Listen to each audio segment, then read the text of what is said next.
Hey, welcome to Skeptical Scott and Friends.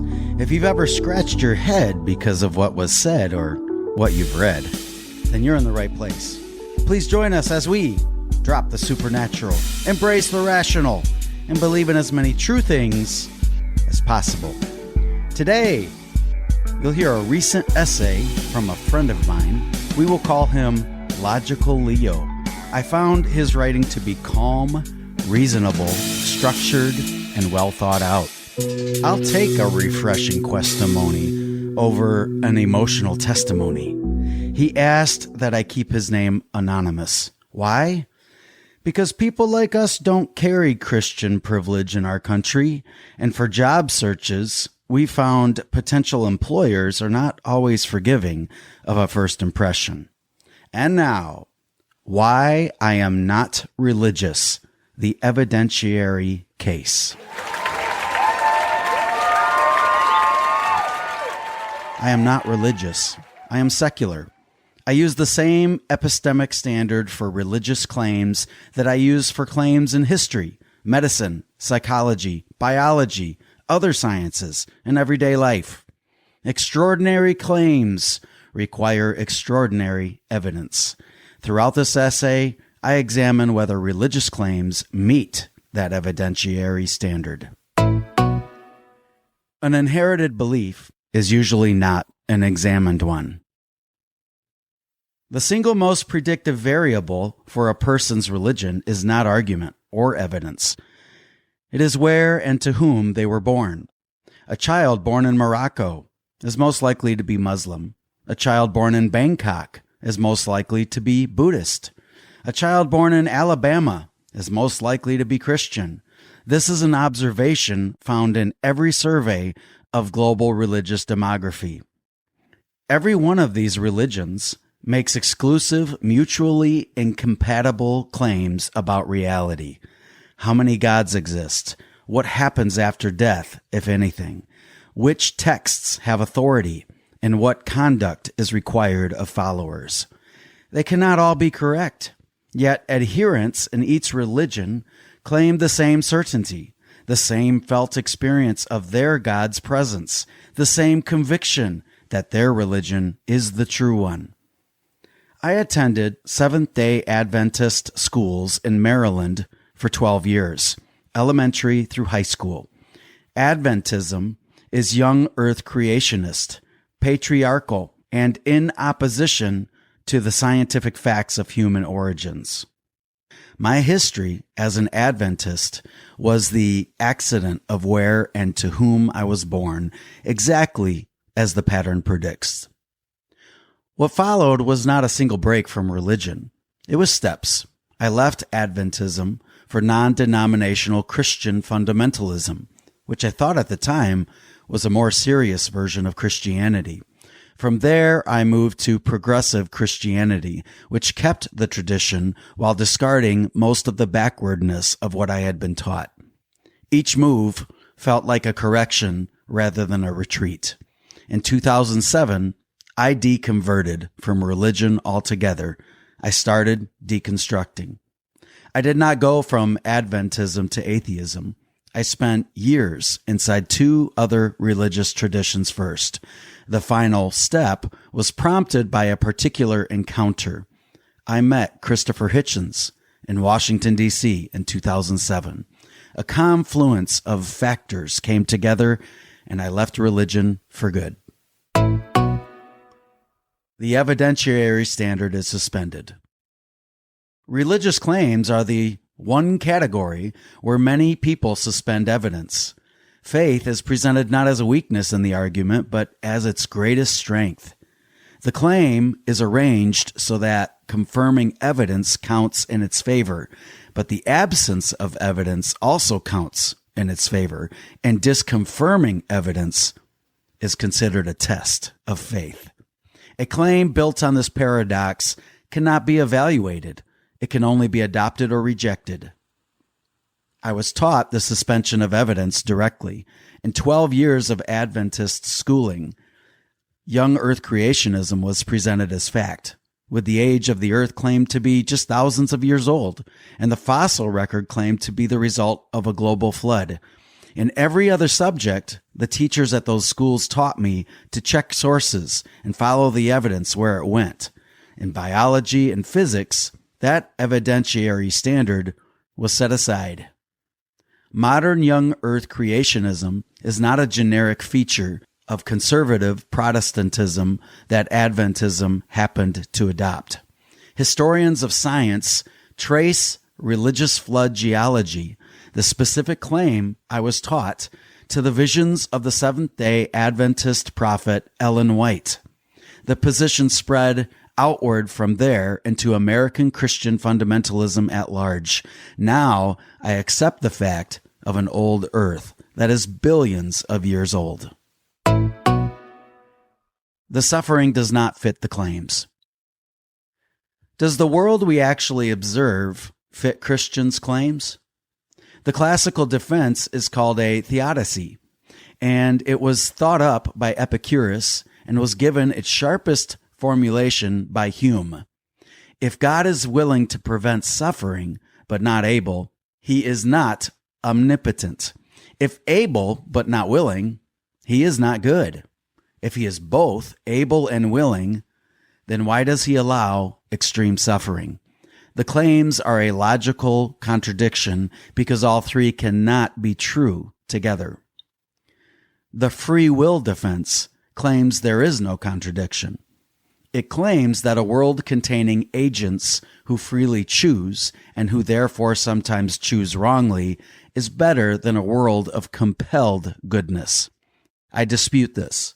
Free will does not account for everything that happens, especially things that happen that are not the result of human choices. There is evil and suffering that no free choice produces and no known good appears to result from.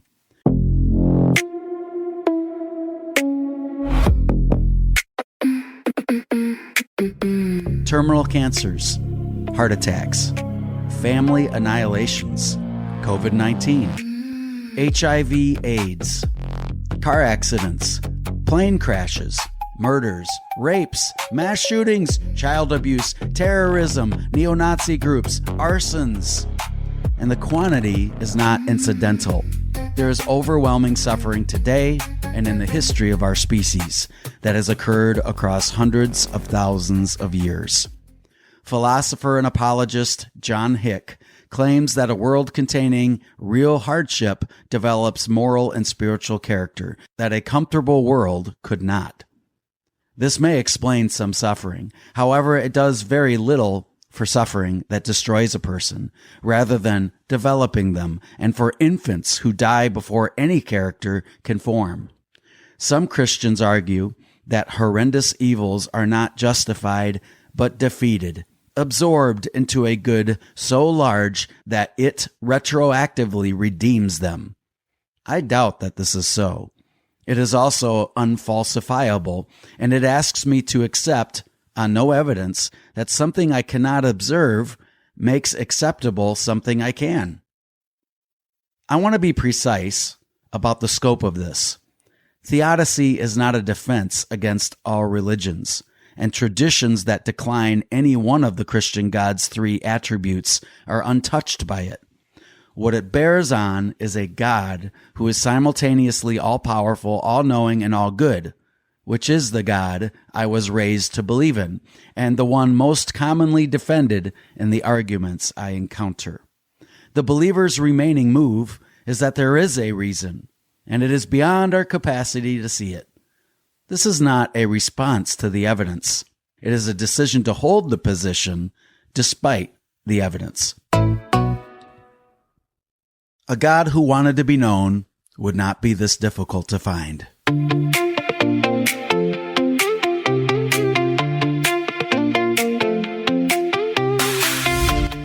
Christianity claims that God loves each and every person and wants to be in a personal relationship with them. A loving parent who wanted a relationship with a child would not make their own existence a matter of inference. They would be present, and if circumstances forced them to be absent, they would at minimum ensure the child knew they were real. Yet the world contains a great many people who want to know whether God exists. who have looked and who have found nothing. Not people who refuse to look. People who are open, who ask, and who receive no answer. I am one of these people. The standard apologetic is weak. The claim that God is hidden so that humans have freedom fails, because knowing that someone exists does not compel you to love them. People who know their parents exist reject them regularly. That divine hiddenness may produce a valuable spiritual search, may hold for some people, but cannot account for those who search their whole lives and find nothing at the end of it. That the evidence is already sufficient for anyone honest is the reply I find least defensible, since it requires holding that everyone in my position is either lying or not trying, including people who spent decades on the attempt and lost their communities, and sometimes even lost their families when they stopped believing. The biblical texts do not support the weight placed on them. For years, I assumed that serious biblical scholarship would be an argument against my current position. The opposite turned out to be true, and this is the point on which I have changed my thinking the most. I went to biblical studies as a Christian, expecting it to supply a strong defense of Christianity. It did the opposite. The scholarly consensus, including a great deal of it produced by practicing Christians within religious institutions, describes the Bible as composite human documents. They were assembled over centuries by multiple authors and editors with distinct theological and political agendas, transmitted through copyists who introduced thousands of variants, and canonized through processes that were substantially political. There is not one Bible, as in, quote, the Bible. There are multiple canons and thousands of versions within each canon. No one even knows how many Bible versions exist.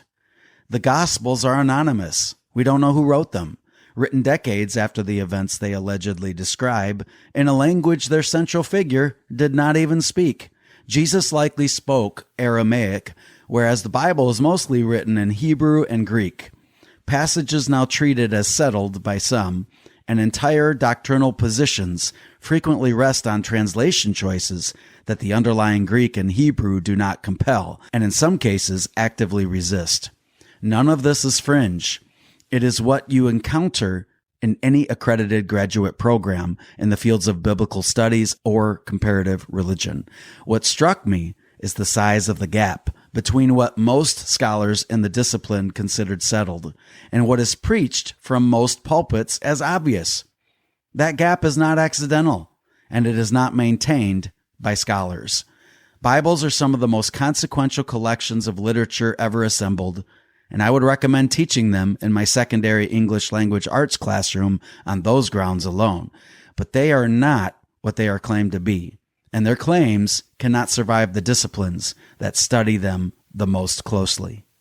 The central figure of Christianity is more complicated than what is claimed. When the evidentiary case for religion stalls, the argument frequently goes to claimed moral authority. I have heard this presented as the argument that survives everything else. So it is worth actually going to the biblical text so we can see.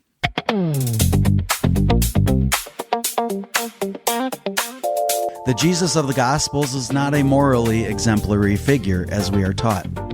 There are many difficult passages about Jesus. In Matthew's temple, Jesus makes a scene. He violently drives out merchants and overturns their tables, being physically aggressive and destroying property. Moreover, Jesus says explicitly that he has not come to bring peace, but a sword, and that his message will divide families against themselves. These passages show Jesus is far more confrontational than the popular image suggests. In the book of Mark, a woman asks Jesus to heal her daughter, and he initially refuses, saying it is not right to give the children's bread to the dogs. Jesus speaks repeatedly about eternal punishment, more explicitly in Matthew, imposing infinite consequence in hell for finite conduct, which I find unjust. Turn the other cheek is usually read as a command to stay passive. In and it has been used that way, urged on oppressed people to accept their oppression rather than resist it. But there is serious scholarship reading it instead as a strategy of nonviolent confrontation, and I find that interpretation more persuasive. The Gospels present a historicized figure, a first-century apocalyptic Jewish preacher who was at times confrontational, serious, and working inside the moral assumptions of his own time, culture, and place. Although most historians conclude Jesus existed historically, scholar Richard Carrier and author David Fitzgerald dispute this. From their works, I understand that Jesus may have never existed. He may be a myth. There are no surviving eyewitness accounts of Jesus. And in fact, none of the non-Christian sources have any eyewitnesses at all. Sources historicists cite are all secondhand.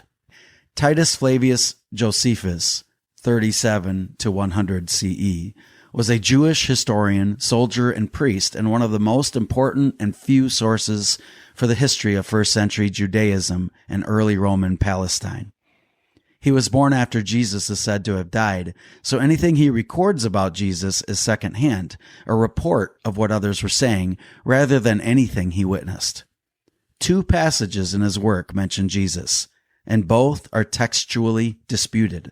The longer one, the Testimonium Flavianum, is widely regarded as at least partly a later Christian interpolation, with copyists having reworked or inserted language. The shorter passage, a passing reference to James as the brother of Jesus, is more widely accepted as authentic, though it too has its doubters. Either way, Josephus was not an eyewitness, and the passage most often cited in his favor is the one most under suspicion of tampering.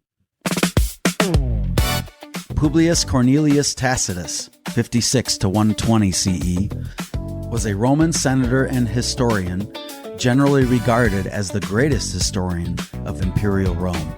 His one relevant passage, written around 116 CE, is often presented as independent confirmation, but it is weaker than that use suggests.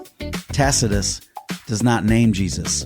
He refers to, quote, Christus, a title executed under Pilate, and he gives no source. So he may be relaying what Christians of his own day were saying, rather than drawing on an independent record. The passage also survives in a single medieval manuscript in which the word originally read Christianos and was later corrected to Christianos, a change still visible under ultraviolet light. Most scholars read that as an unremarkable spelling correction, since the 2 forms were pronounced alike, though some read more into it. There is a further live dispute about the event the passage describes, since the classicist Brent Shaw has argued that the Neronian persecution it reports may not have happened as described, while others have defended the account. None of this makes Tacitus worthless, but it does mean he cannot serve as an independent first-hand testimony. Regardless of whether Jesus is myth or historical, he is not reducible to the gentle universalist the moral authority argument claims he is. Rendering him as the product of a specific century explains the difficult passages with less strain. Rendering him as a timeless moral exemplar requires explaining every one of the difficult passages away. No one has been able to do that satisfactorily. The predictions were tested, and they failed. Religious predictions with dates attached are testable, and the record of them sheds light. The one I know best is the one my own religious education came out of. William Mueller, 1782 to 1849, was an American Baptist preacher who led one of the most famous failed apocalyptic movements in United States history. Mueller, interpreting the book of Daniel, supposedly calculated that Christ would return, called by theologians the second coming, but not named that in the scripture, in 1844. His followers settled on October 22. They sold property, settled debts, and waited. Nothing happened. Adventists call this the Great Disappointment, and George Knight, a living Adventist historian, recounts it without softening the blow. Bruh. However, the movement did not conclude that the prediction had been wrong. It concluded that the prediction had been right about the date and mistaken about the event. The new narrative was that on October 22nd, 1844, Christ had entered the most holy place of a sanctuary in heaven and begun an investigative judgment. Investigative judgment is a unique Adventist doctrine. In the investigative judgment, Christ has been conducting a judicial review of the records of everyone who has professed Christian faith, the dead first, and then the living. When his review reaches the end of the list, probation closes and the second coming of Christ follows. Nobody knows the date. The return waits on the completion of a process nobody can observe. Here's the general pattern. When a dated prophetic prediction fails publicly, and the believers have paid a high price for holding it, the belief is more likely to be reinterpreted and promoted harder rather than dropped. The difficulty is not confined to 19th century America. In Mark 9, Matthew 16, and Matthew 24, the character of Jesus is presented as telling his flock that some of them will not die before the kingdom arrives, and that the generation then living will not pass away before all of it takes place. Apostle Paul, writing earlier than any gospel, expects to be alive at the return and includes himself among those who will be. What these passages describe did not happen in the time frame they specified. By the 2nd century, the delay had itself become a problem. The texts needed to reconcile, and Peter tries to reconcile them by explaining that God does not experience time as we humans do.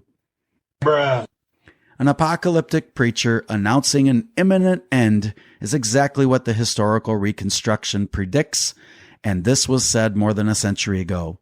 The failed timetable is a serious problem for historicists. It is also a problem for theological claims about Jesus. Prayer is testable, and it has failed. Intercessory prayer is a claim that prayer influences outcomes in the physical world, and unlike most religious claims, it has been put to controlled test. If prayer altered outcomes, then clergy, who are prayed for more than anyone else, ought to live longer than comparable groups. They do not. The largest trial is the study of the therapeutic effects of intercessory prayer that enrolled 1,802 cardiac bypass patients across 6 hospitals, randomized them into 3 groups, and had congregations pray for 2 of the groups by name. Prayer produced no effect on recovery. The one statistically notable result ran the wrong way. Patients told with certainty that they were being prayed for had a higher rate of complications than those left uncertain, which is most plausibly explained by performance anxiety rather than by anything supernatural. The study was funded by the Templeton Foundation, an organization that exists to find points of contact between religion and science, so it cannot be waved away as a hostile design. The Cochrane Collaboration, an independent, not-for-profit international network of researchers, conducted a systematic review of the trial literature and reached the same conclusion. The usual apologetic is that God is not subject to experiment, and that prayer was never a mechanism to be tested. But then what good is God? A claim cannot be advanced as effective where it is useful and exempted from testing where it is not. Morality does not require religion. The most common objection I receive is not evidentiary. It is practical. Without religion, what grounds your morality? The question assumes that moral behavior is based on religious belief. The evidence does not support this. The most secular societies on earth, in Northern Europe and East Asia, are not lawless. They exhibit lower rates of violent crime and incarceration than the most religious wealthy nation on the globe, the United States. This does not demonstrate that secularity causes those outcomes. The causal pathways run through wealth, policy, and inequality, but it does destroy the claim that widespread religious belief is a precondition for a functioning moral order.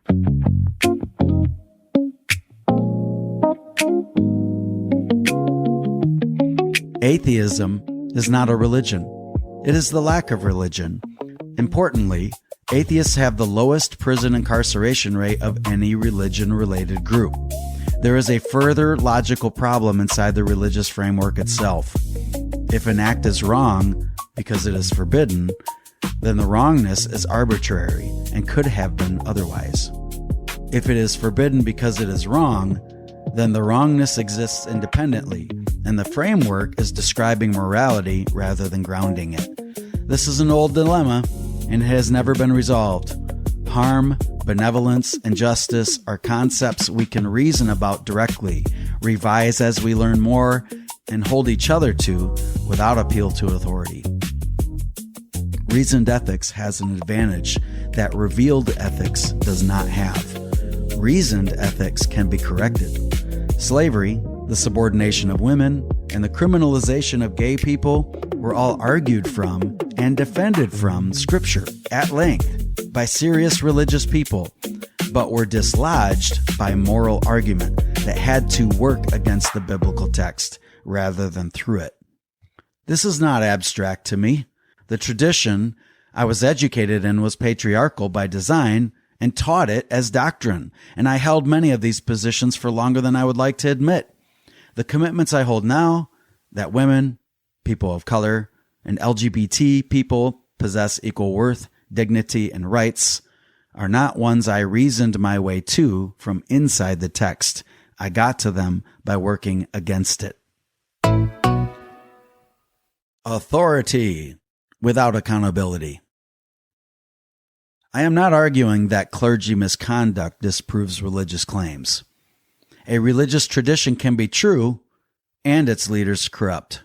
This is a structural pattern, not a set of isolated cases. Institutions that claim divine authority for their leaders discourage outside scrutiny, treat internal complaints as a matter of spiritual discipline, and hold broad legal exemption from oversight, produce serious failures that keep recurring. These failures and scandals have been well documented as occurring in the Catholic Church, the Southern Baptists, the Seventh-day Adventists, the Jehovah's Witnesses, the Independent Fundamental Baptists, and in denomination after denomination, and in religion after religion. Unfalsifiable authority claims and closed accountability structures are a combination that fails the same way. I do not think the people inside these religious institutions are worse than anyone else. I think the design is bad, and the design follows from the theology. Objections I take seriously. 3, and I do not think any of them weak. Community. Religious institutions supply something secular life has not replicated at scale. Sustained, intergenerational, non-transactional community with built-in rituals for birth, rite of passage to adulthood, marriage, and death.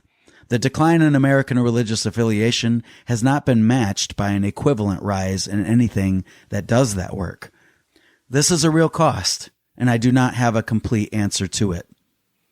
I organize for the Washington area secular humanists across D.C., Maryland, and Virginia, which means organizing the speaker series, the social events, and the ordinary logistics of getting people into a room.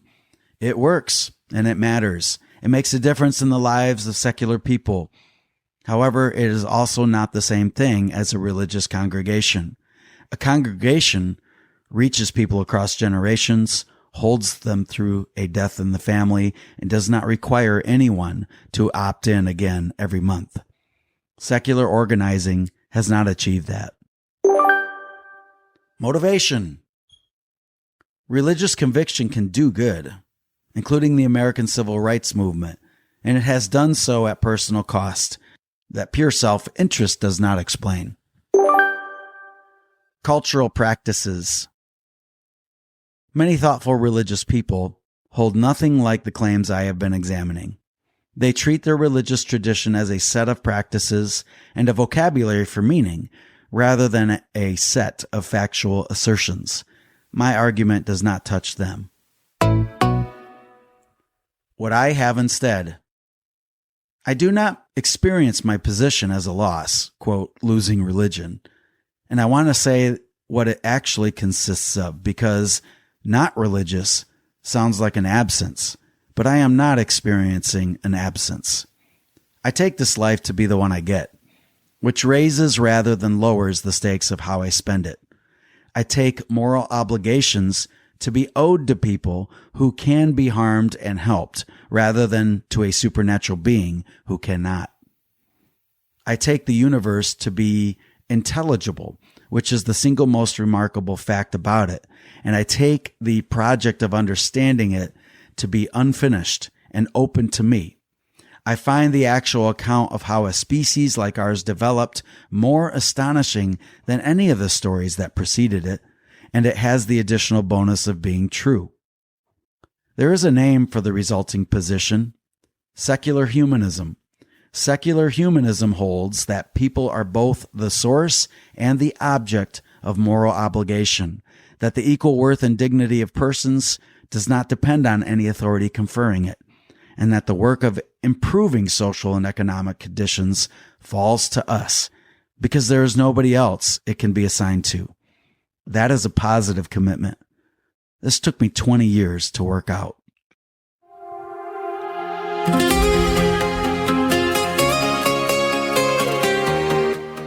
An essay of this kind is easier to argue with when the positive commitments are visible. Here they are. The values I hold. How I treat people. 1. Empathy. Consider the interests and needs of other people when deciding how to act. 2. Do no harm. Avoid causing harm and accept it only where it is necessary to protect someone from greater harm. 3. Helpfulness. Extend assistance to people who need it whenever it is possible to do so. 4. Egalitarianism. Reject hierarchical distinctions and recognize the inherent worth of every individual, regardless of membership in any unchosen category. Women and men are of equal worth. Every race holds equal inherent ability, worth, and value. LGBT people possess the same worth and dignity as heterosexual people. How I conduct myself. 5. Honesty.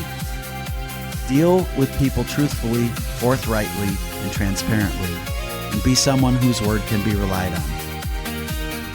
6. Civility. Absent a direct physical threat, do not react impulsively. Conduct oneself with civility and dignity. 7. Dialogue rather than debate. Humanist author Steve Jakaitis reminds us that rather than going in circles, we should hold an intellectually honest conversation aimed at reducing or solving problems.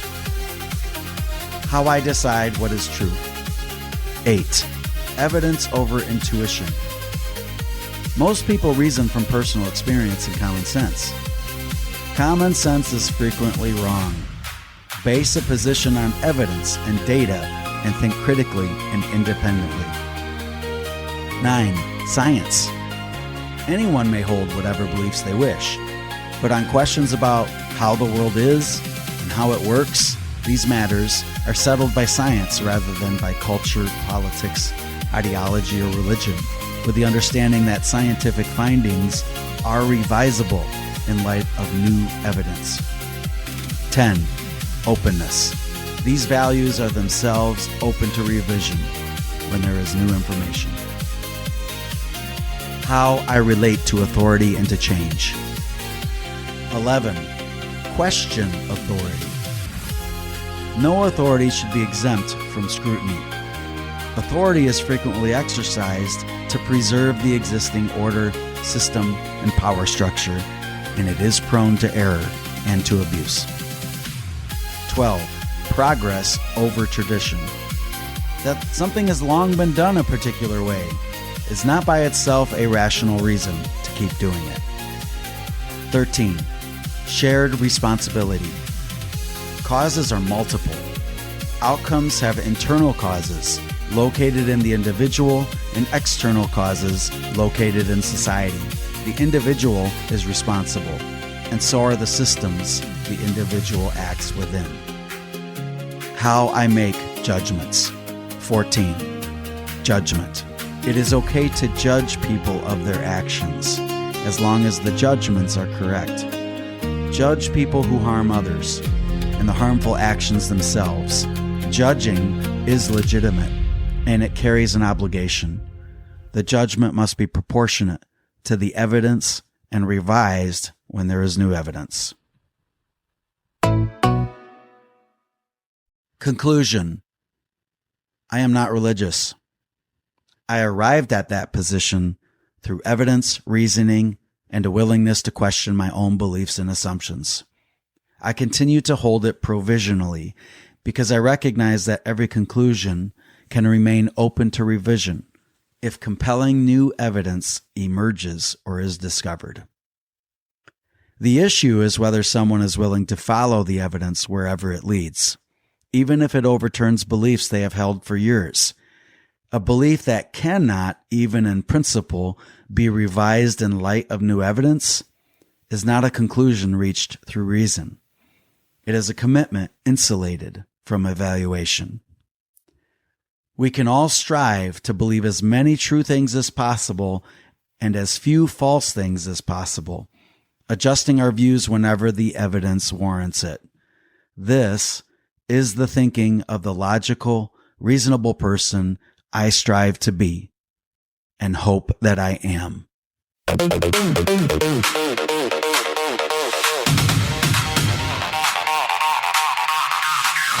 Thank you to today's contributor, Logical Leo. When I said he is well thought out, I mean Leo has over 30 references he used for this essay. I've included those references in the show notes. And listener, thank you for joining us at Skeptical Scott and Friends. Find our link tree and more at skepticalscott.com. Have a question? Or are you interested in sharing a part of your questimony, like Logical Leo did? Email me at heyskepticalscott@gmail.com. Drop the supernatural. Embrace the rational. Believe in as many true things as possible. See you at least every first and third Friday. May skeptical thoughts be with you. Cheers.